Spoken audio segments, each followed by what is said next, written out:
AP liquor scam కేసులో ఆర్థిక నేరస్తుడు అనిల్ చోక్రా క్రైమ్ రికార్డుతో పోలీసులు అవాక్కయ్యారు. అతడిప్పుడు ఈడీ సహా ఎకనామిక్ అఫెన్స్ వింగ్ ఈఓడబ్ల్యూలో కూడా పలు కేసులు ఉన్నట్లు గుర్తించారు. 100 కోట్లు మనీ లాండరింగ్ ను 100 సంఖ్యలో షెల్ కంపెనీలు ఏర్పాటు చేయడం ద్వారా అనిల్ చోక్రా ఏర్పాటు చేసినట్లు పోలీసులు గుర్తించారు. గతంలోనే అనిల్ చోక్రాపై లుకౌట్ నోటీసులు జారీ చేశారు. 7 రాష్ట్రాల్లో అనిల్ చోక్రా కోసం పోలీసులు గాలిస్తున్నట్లు సిట్ గుర్తించింది.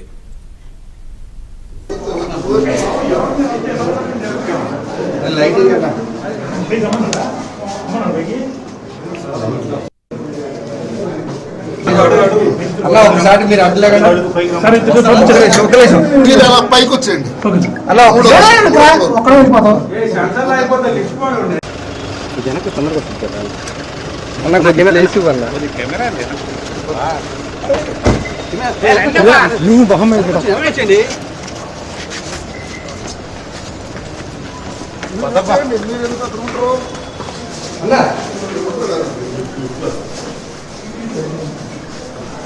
ఆగు తమ్ముడు ఆగు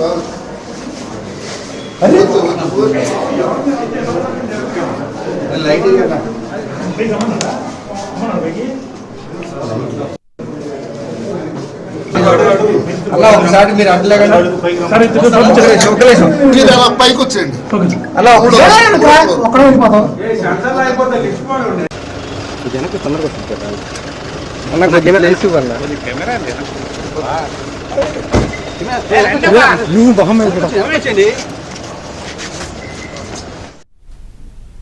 గతంలో అరెస్టైన ఒక కేసులో కండిషన్ బెయిల్లో భాగంగా పోలీస్ స్టేషన్లో సంతకానికి వచ్చిన అనిల్ చోక్రాను సిట్ అధికారులు అరెస్టు చేశారు. ఈ కేసు దర్యాప్తులో మరికొంతమంది కీలక వ్యక్తుల పేర్లు వెలుగులోకి వస్తాయని సిట్ అధికారులు చెబుతున్నారు.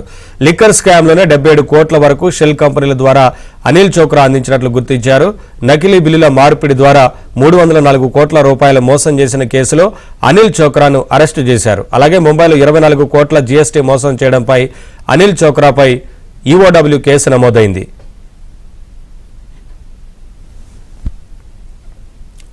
అప్డేట్స్ మా కరెస్పాండెంట్ ప్రసాద్ అందిస్తారు. ప్రసాద్, లిక్కర్ స్కామ్ కేసులో ఆర్థిక నేరస్తుని అరెస్టు చేసినట్లుగా తెలుస్తా ఉంది కదా, ఏంటి అప్డేట్స్? మద్యం కుంభకోణం కేసుకు సంబంధించి సిట్ అధికారులు ఆ దర్యాప్తులో పురోగతించారు. ముఖ్యంగా ఏ పార్టీ నాయకుగా పేర్కొన్న అనిల్ చోక్రా ముంబైలో ఆర్థిక నేరస్తుడు. అంటే గతంలో 2 సార్లు మనీ లాండరింగ్ కింద కూడా ఆయన అరెస్ట్ అయ్యాడు. అటువంటి వ్యక్తిని మద్యం కుంభకోణంలో భాగస్వామ్యం చేస్తూ ఇక్కడ ఏపీలో అక్రమంగా దొరుకుతున్న సొమ్ము బ్లాక్ మనీని వైట్ గా మార్చేందుకు A1 గా ఉన్న రాజకేష్ రెడ్డి, A7 గా ఉన్న ముప్పటి అవినాష్ రెడ్డి, వీళ్ళిద్దరూ కూడా తను సంప్రదించారు.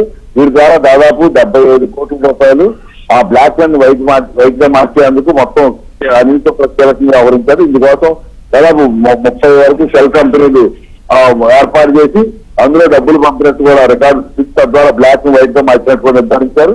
రిమాండ్ రిపోర్ట్ లో పలు అంశాలు ప్రస్తావించారు. ఈ కేసులో మొత్తం అతని గురించి చరిత్ర తెలుసుకున్న కేసీఆర్ రాజశేఖర రెడ్డి, అవినాష్ రెడ్డి పంపించి మరి మొత్తం డబ్బులు లావాదేవీలకు సంబంధించి సంప్రదింపులు చేసినట్టు నిర్ధారించారు. అదాని అదే లేలా స్పై ఆగ్రో ఈ డిస్టర్బ్ కంపెనీలకు సంబంధించిన డబ్బులు మొత్తం కూడా అనిల్ చోక్రా ద్వారానే బ్లాక్ మనీ వైట్ మనీగా మార్చినట్టు నిర్ధారించిన నేపథ్యంలో ఈ రోజు విజయవాడ కోర్టులో 18 కోట్లు హాజరుపరిచారు. విచారణ చేపట్టిన న్యాయాధికారి ఈ నెల 27వ తేదీ వరకు రిమాండ్ విధించారు. Right, thank you Prasad.